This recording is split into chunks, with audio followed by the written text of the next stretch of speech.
au journal du soir. Bonsoir à toutes et à tous. Le sommaire.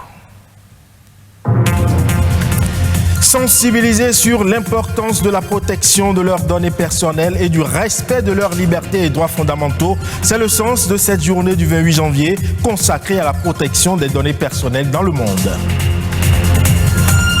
Et s'investir dans l'entrepreneuriat pour booster la croissance économique est une option aujourd'hui très prisée par les jeunes. Quelles sont les filières d'opportunités pour la jeunesse béninoise? On en parle dans un instant. Enfin, l'usage abusif d'antibiotiques est une menace pour la santé. Ce sont des médicaments qui sauvent des vies certes, mais qui peuvent également abîmer les défenses naturelles de l'organisme.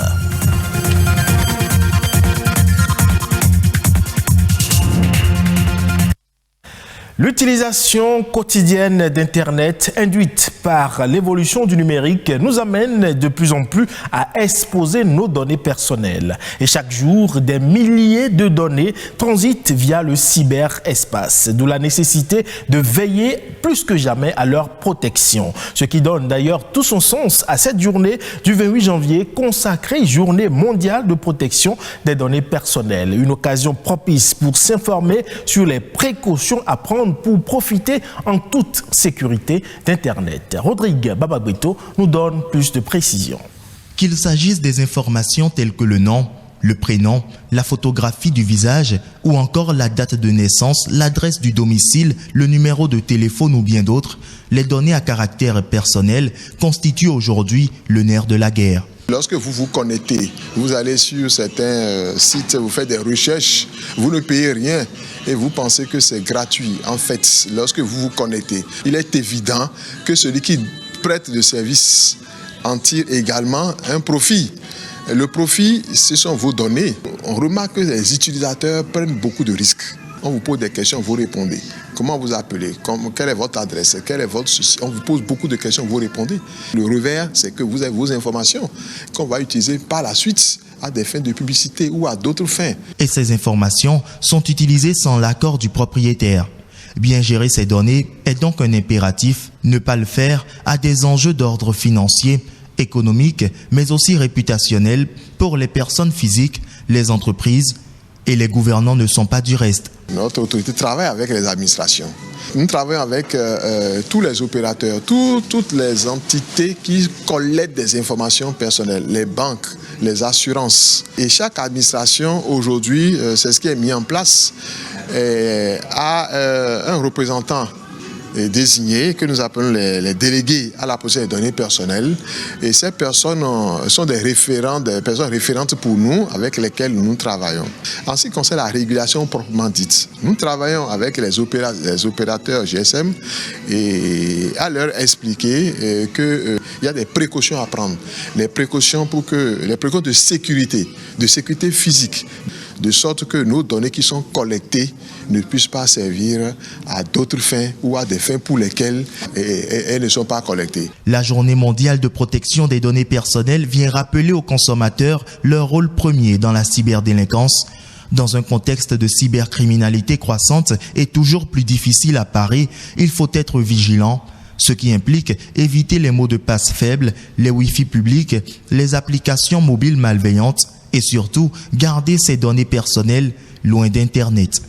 Je l'annonçais dans les titres, s'investir dans l'entrepreneuriat pour booster la croissance économique est une option aujourd'hui très prisée par de nombreux jeunes en fin de formation. Ils s'orientent vers ce secteur sans grande expérience. Quelles sont donc les filières d'opportunités qui s'offrent à ces jeunes? Suivons ce reportage pour en savoir davantage. Des jeunes diplômés sortis des universités, le Bénin en compte par vagues de milliers chaque année. Sur le marché du travail, certains s'orientent vers l'entrepreneuriat, mais peinent à faire le choix des filières d'opportunités. Nous sommes actuellement à l'étape de l'économie numérique. À cette étape-là, les jeunes doivent vraiment s'investir là-dedans parce que l'économie numérique a son mot à dire dans le développement économique des États. Ce qui manque à l'Africain, c'est se nourrir à partir des produits fabriqués par eux-mêmes. Donc nous cultivons, mais nous ne transformons pas. Jusqu'à l'heure où nous parlons, la vallée de l'Ouémé est restée là, inactive. Personne n'y pense. Pour grandir et rester présent dans le temps sur le marché du travail, le jeune entrepreneur a besoin d'une formation en management et gestion de l'entreprise. Pour aider les jeunes à se prendre eux-mêmes en charge, c'est lancer des marchés de formation.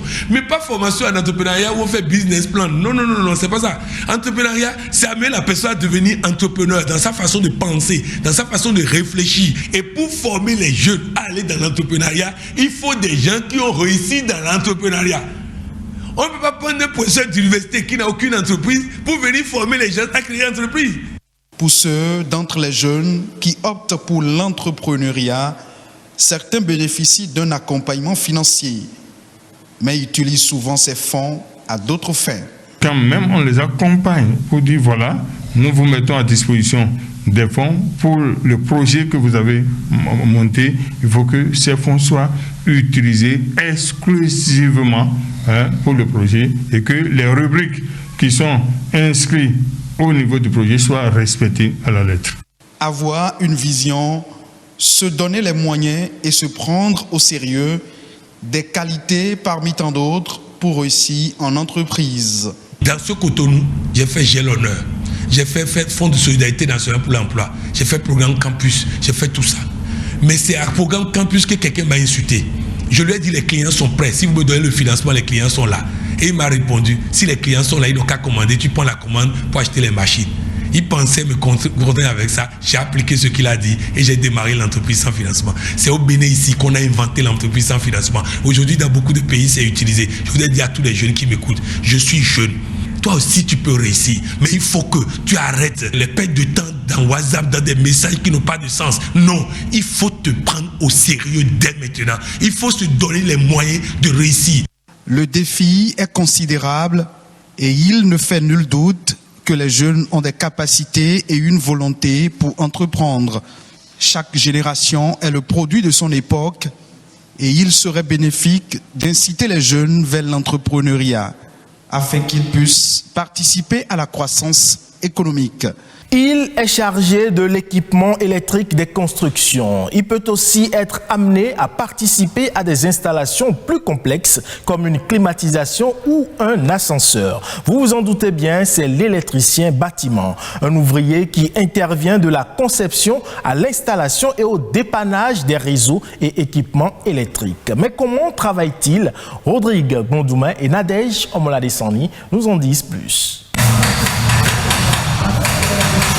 Il démarre la construction du bâtiment presque au même moment que tous les autres corps de métier, mais son travail se poursuit même après la remise des clés aux propriétaires des lieux. Depuis la mise en terre, l'électricien opère pour protéger les personnes, mais aussi les équipements contre les chocs électriques et la foudre. De commun accord avec les autres professionnels du secteur, il installe les canalisations, les câbles et met en place les différents appareillages. Le plan est la boussole qui oriente l'électricien pour l'emplacement des installations. Si le technicien met que le climatiseur doit rester là, et toi tu vois un signe sur le plan, tu ne sais pas que c'est climatisé, il est en train de signaler, tu ne peux pas le faire. Donc tu peux ne pas beaucoup étudier, mais tu dois, si tu es dans un domaine, tu dois savoir les b.a.-ba. Il faut étudier le plan. En tant qu'électricien, il y a le technicien qui est chargé de faire le plan.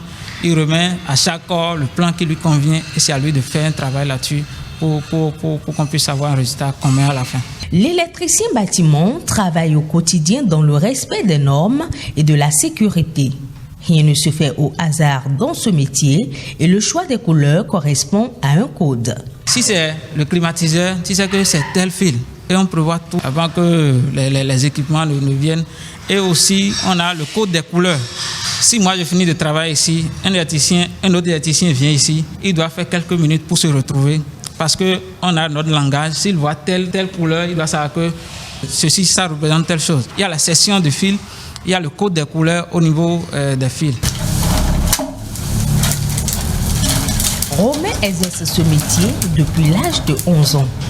26 ans après, sa passion est la même. Une passion suscitée par son géniteur, maître maçon, qui lui a transmis les rudiments dès son jeune âge. Bien que n'ayant pas fait de grandes études dans le domaine, il jouit pleinement de cette profession. Lorsque j'étais petit, en classe de C2, quand je vois il y a un peu de l'ombre, et quelque part, si je prends 2 piles et je branche avec une ampoule, ça s'allume.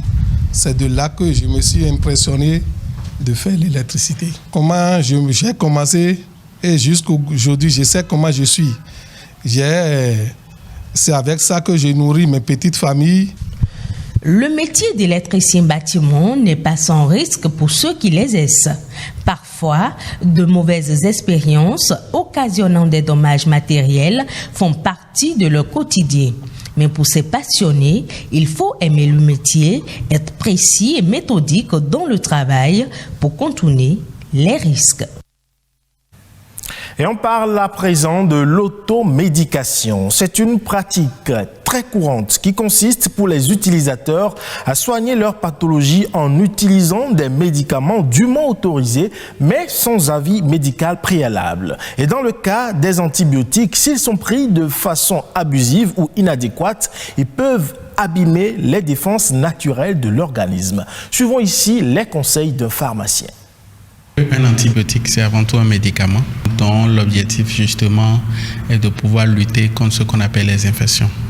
Et les infections généralement sont liées au fait que les microbes qui sont dans notre environnement à des moments donnés arrivent à pénétrer notre organisme et malheureusement notre système de défense naturelle n'arrive pas à lutter efficacement contre ces microbes-là. Donc, à un moment donné, quand ces microbes-là prennent le dessus, on va parler d'infection. Et c'est à ce moment-là que les médicaments qu'on va pouvoir utiliser pour corriger ces infections, ces médicaments-là, c'est ça qu'on appelle justement les antibiotiques. Dans notre organisme, nous avons des microbes qui sont dangereux et nous avons des microbes qui ne sont pas dangereux. Alors, quand nous prenons justement les antibiotiques sans savoir sur quel type de microbes nous voulons agir, malheureusement, parfois, nous faisons ce qu'on appelle des dommages collatéraux. C'est-à-dire, en voulant tuer seulement les microbes dangereux, on arrive malheureusement à tuer également les microbes qui sont des microbes, disons, qui ne sont pas dangereux pour nous et qui même nous protègent parfois d'un certain nombre de maladies. À force de mettre une pression médicamenteuse sur un microbe, à un moment donné, le microbe commence par développer de la résistance. Parce qu'on va arriver à un moment où les médicaments ne pourront malheureusement plus être efficaces vis-à-vis de ces microbes-là. Donc c'est pour ça que c'est important, avant de prendre un antibiotique, de prendre l'avis d'un spécialiste de santé pour que le pharmacien ou bien le médecin puisse déterminer avec exactitude le type d'antibiotique qui correspond au type d'infection dont vous souffrez. Pour ceux qui le savent très bien, les médicaments n'ont pas que des effets bénéfiques. Il y a ce qu'on appelle des effets secondaires indésirables également qu'il faut prendre en compte. Donc, il faut toujours prendre l'avis des spécialistes. Et le spécialiste le plus proche aujourd'hui, qui ne vous prend même pas de l'argent pour vous donner son avis, c'est le pharmacien. Et c'est tout pour cette édition que vous pouvez retrouver sur le site de l'ORTB, www.ortb.bj. Portez-vous bien et bonne soirée.